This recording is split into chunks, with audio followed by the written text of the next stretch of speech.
नमस्कार, मैं ज्योति शर्मा और आज हम मौजूद हैं बुलंदशहर स्थित गजौरी गांव में, जहां हमारे साथ मौजूद हैं गजेंद्र सिरोही जी, जो हमें बताएंगे कि हल्दी की खेती कैसे की जाती है और यहाँ पे हल्दी की खेती में क्या क्या वैरायटीज वो इस्तेमाल करते हैं, इन सब के बारे में उनसे जानेंगे। तो नमस्कार सर, स्वागत है आपका। नमस्कार जी, नमस्कार साहब। तो सर आप अपने बारे में बताइए। मैं ज्ञानेंद्र सिरोही, गांव मेरा गजौरी है, बुलंदशहर का मैं रहने वाला हूँ। यहाँ पे मेरे पास ज़्यादा ज़मीन नहीं है और पढ़ लिखने के बाद जब मैं खेती करनी शुरू की तो धान गेहूँ मैंने बोना शुरू किया।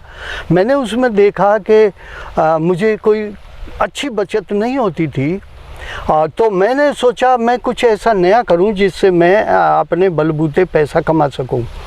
तो मैंने हल्दी की खेती शुरू की। यहाँ पे कुछ लोग हल्दी की खेती करते थे, तो जब मैंने हल्दी की खेती की तो उन किसानों के पास गया। मैंने कहा भाई आप ये जो हल्दी बोते हैं कौन सी वैरायटी बोते हैं? तो बोले हमें पता नहीं है। कई किसानों के पास गया, उनके पास वैरायटी की जानकारी नहीं हुई। तो मैंने कृषि विशेषज्ञों से पूछा कि हमारे क्षेत्र में कौन कौन सी वैरायटियाँ की जा सकती हैं।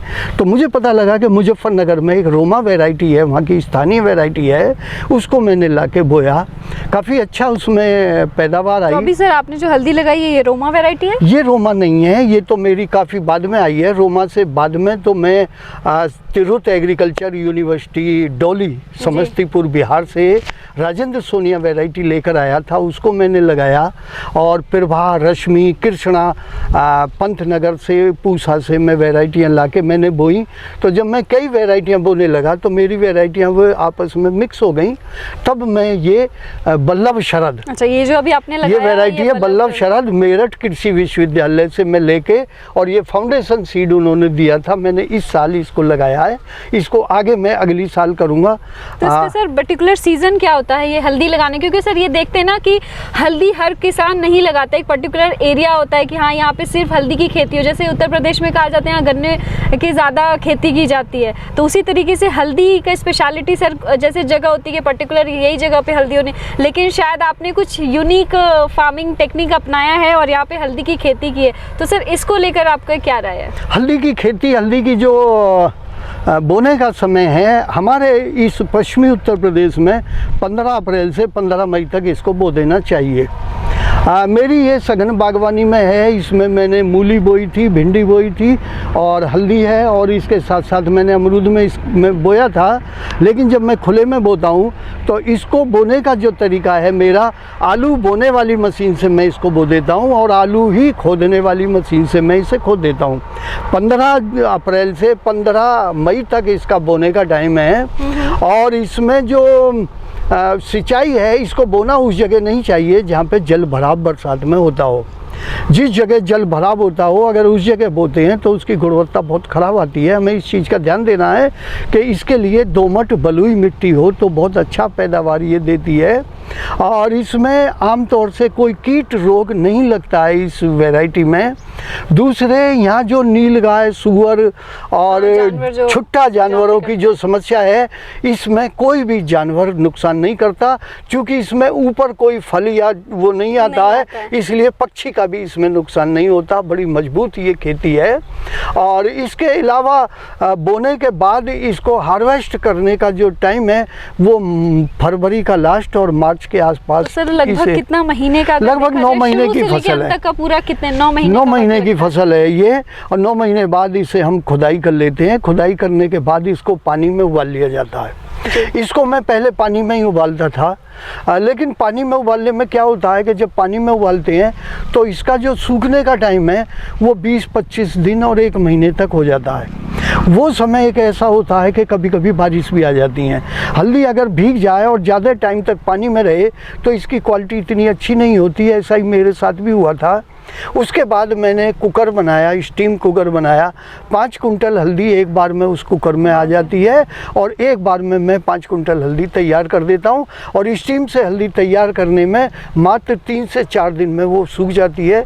उसकी क्वालिटी बहुत अच्छी आती है। इसका जैसे आपने पूरा प्रोसेस बताया कि 9 महीने का वक्त लगता है, आप इसको उबालते हैं, सुखाते हैं, तो लगभग ये 10 महीना आप लेकर चले। तो सर उसके बाद जो आता है मार्केटिंग का जो प्रोसेस आता है, तो सर मार्केटिंग के लिए क्या क्या स्ट्रैटेजी आप अपनाते करते हैं, इसको कैसे आगे पहुंचाते हैं? कच्ची हल्दी का मार्केट पश्चिमी उत्तर प्रदेश या उत्तरी भारत में नहीं है जी। ये बहुत बड़ी समस्या है, क्योंकि ये साउथ में बहुत ज़्यादा होती है, वहीं पर इसकी यूनिटें लगी हुई हैं। हरियाणा सरकार ने यमुनानगर रादौर में इसका प्लांट लगाया था बहुत बड़ा, लेकिन इस क्षेत्र के वातावरण में और दक्षिण के में ये अंतर है कि यहाँ पर बारिश होने का बहुत खतरा होता है। उस समय में रादौर का प्लांट सरकार का, हरियाणा सरकार का फेल होने का कारण ये था, अगर छोटे छोटे स्तर पर किसान करें और अपने यहाँ पर उबाल कर तैयार करें तो वो उनका सुखाने की समस्या का समाधान बहुत कुछ हो जाएगा। मार्केटिंग कच्ची मार्केटिंग नहीं है, तैयार की मार्केटिंग है। तैयार में भी यदि किसान मार्केट में जाता है तो लोग एकाएकी उस पर विश्वास नहीं करते। ऐसा ही मेरे साथ समस्या आई थी। जब मैं मार्केट में गया तो मुझे हल्दी बेचने में बड़ी समस्या आई। मैंने उसको पीस लिया। पीसने के बाद यहाँ आसपास के गांवों में पेंट लगती है, सारी पेंटों में जाकर मैंने इसको बेचा। पेंटों में बेचने के बाद फिर उसके बाद आसपास के गांव में हर घर में मैंने सैम्पलिंग की। सैम्पलिंग करने के बाद फिर मैंने गांव सेलेक्ट कर लिए कि 1 तारीख को कौन से गांव में जाना, 2 को कौन से गांव में जाना, और इस तरह से सेलेक्ट करने के बाद मैंने गांवों में बेचनी शुरू कर दी।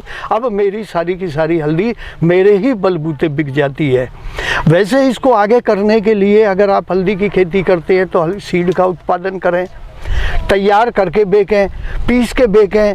अगर आप ट्रेडमार्क लेना चाहते हैं तो आप ट्रेडमार्क लेके भी इसको कर सकते हैं।